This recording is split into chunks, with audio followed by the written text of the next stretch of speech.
Bonjour à tous et bienvenue sur boursicoté.com pour cette nouvelle analyse technique du CAC 40 en point matinal avec une configuration qui reste dans la lignée de ce que nous avons hier. Hier, je vous soulignais ici le fait que la zone 6035-40 est agie comme support. C'est encore le cas aujourd'hui. On a tenté d'enfoncer cette zone, on est venu chercher 6037.72, mais pour l'instant, on se stabilise au-dessus de celle-ci, dans un contexte donc qui reste toujours relativement neutre après ici une petite impulsion haussière qui a validé une reprise haussière d'un point de vue court terme. Au niveau des indicateurs techniques, nous sommes dans une configuration de consolidation puisque suite donc à la phase de hausse, nous avons une phase de stabilisation et on le voit ici au niveau des indicateurs puisque les histogrammes du MACD évoluent d'une manière négative mais toujours dans la partie supérieure de leur zone d'évolution.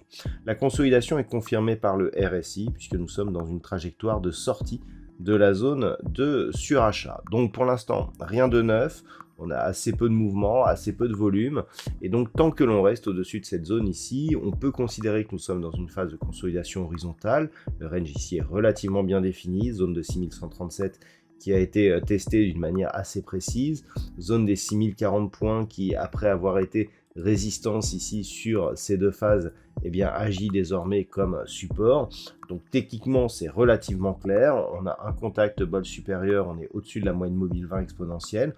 Donc malgré ici ce signal de consolidation horizontale, nous sommes toujours dans un fond de tendance qui reste orienté à la hausse. Toutefois, si les cours venaient à casser ici cette zone 6035-6040 et tester la moyenne mobile 20 exponentielle, clairement les choses pourraient changer. Tant que l'on est sur un test de cette moyenne mobile, on reste toujours dans cette configuration haussière. Par contre, en dessous, on commencerait à affaiblir, donc si on s'enfonçait sous la zone des 5990, puis en cas de comblement ici de ce gap, donc par rupture de la zone des 5915, qui viendrait chercher ici ce point haut significatif à 5899, bon autant dire 5900 points.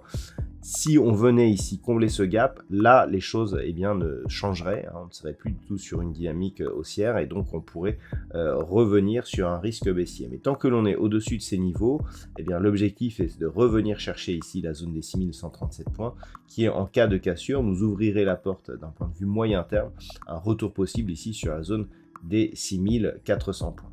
Voilà donc ce que l'on peut dire sur cette configuration technique matinale pour ce matin. Au niveau des valeurs, nous avons un palmarès qui est assez partagé. Donc nous avons Total Energy en tête des valeurs du CAC 40 qui profite d'une petite hausse du pétrole. Derrière nous avons Eurofins Scientifique, Capgemini, Hermès qui a donc proposé de très bons résultats et BNP Paribas. Du côté des plus fortes baisses, nous avons Pernod Ricard, Veolia Environnement, Legrand, Schneider Electric et Danone. D'un point de vue macroéconomique, au niveau de cette journée, alors on a eu des chiffres du chômage en Australie, on a eu les taux de la Banque populaire de Chine qui ont été diffusés et qui sont stables par rapport aux taux précédents. Nous avons le début du sommet des dirigeants de l'Union européenne, à voir s'il va en sortir. Cet après-midi, côté statistique, pas de grosses statistiques, inscription hebdomadaire au chômage à 14h30 et le Philly Fed, donc l'indice manufacturier de la Fed de Philadelphie, aussi à 14h30. À 16h, nous aurons des chiffres de l'immobilier avec les ventes de logements existants. Et ce sera tout pour aujourd'hui. Voilà, je vous souhaite une bonne séance. On se retrouve dès ce soir pour toutes les autres analyses techniques du site boursicoté.com.